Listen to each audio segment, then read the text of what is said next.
Chapter 9 is called The Right Question. The Mouse Council sent Furlough to collect Despereaux, and Furlough found his brother in the library, standing on top of the great open book, his tail wrapped tightly around his feet, his small body shivering. Despereaux was reading the story out loud to himself. He was reading from the beginning so that he could get to the end, where the reader was assured that the knight and the fair maiden lived happily ever after. Despereaux wanted to read those words, happily ever after. He needed to say them aloud. He needed some assurance that this feeling he had for the Princess P, this love, would come to a good end. And so he was reading the story as if it were a spell, and the words of it, spoken aloud, could make magic happen. "See here," said Furlough out loud to himself. He looked at his brother and then looked away. "This is just the kind of thing I'm talking about. This is exactly the kind of thing. What's he doing here, for cripe's sake? He's not eating the paper. He's talking to the paper. It's wrong, wrong, wrong." "Hey," he said to Despereaux. Despereaux kept reading. "Hey," shouted Furlough. "Despereaux! The Mouse Council wants you." "Pardon?" said Despereaux. He looked up from the book. "The Mouse Council has called you to sit with them." "Me?" said Despereaux. "You." "Well, I'm busy right now," said Despereaux, and he bent his head again to the open book. Furlough sighed. "Oh, jeez," he said. "Cripes, nothing makes sense to this guy. Nothing. I was right to turn him in. He's sick." Furlough crawled up the chair leg and then hopped onto the book. He sat next to Despereaux.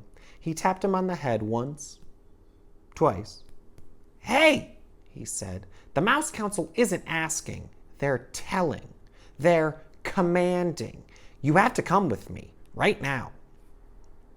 Despereaux turned to Furlough. "Do you know what love is?" he said. "Huh?" "Love."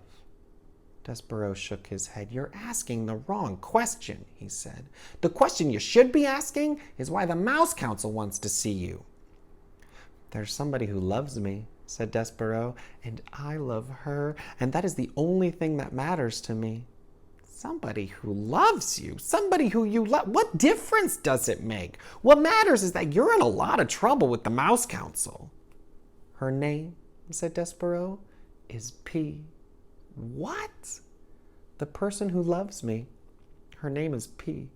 "Cripes!" shouted Furlough. "You're missing the whole point of everything here. You're missing the point of being a mouse. You're missing the point of being called to sit with the Mouse Council. You gotta come with me. It's the law. You've been called." Despereaux sighed. He reached out and touched the words "fair maiden" in the book. He traced them with one paw, and then he put the paw to his mouth. "Cripes!" said Furlough. "You're making a fool of yourself. Let's go." "I honor you," whispered Despereaux. "I honor you." And then, readers, he followed Furlough over the book and down the chair leg and across the library floor to the waiting Mouse Council. He allowed his brother to lead him to his fate. That's the end of the chapter. Does Despereaux seem worried about the Mouse Council? Yeah, maybe a little, but mostly he still seems to be kind of crazy in love with the Princess P, right? Let's see what happens.